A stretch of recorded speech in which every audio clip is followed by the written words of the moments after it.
Imagine your airways as smooth, open tubes that allow air to travel freely to and from your lungs.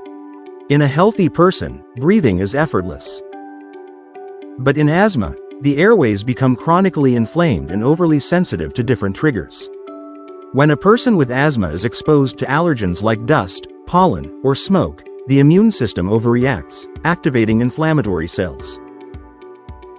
These cells release inflammatory chemicals leading to three important changes in the airways. First, airway inflammation occurs. The bronchi become swollen, making airways narrower. Continuous inflammation can damage the respiratory lining. Second, bronchoconstriction develops. Smooth muscles contract, further narrowing airways and reducing airflow. Third, mucus hypersecretion occurs.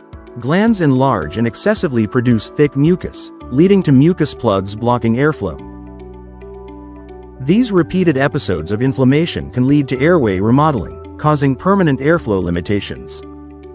As a result of airway obstruction, patients experience symptoms like wheezing, shortness of breath, and chest tightness. In simple words, asthma can be remembered with this formula. Trigger, inflammation, bronchoconstriction plus excess mucus, airway narrowing, airflow obstruction. Thanks for watching. Please like, share, and subscribe to Dr. Aria Khan for more.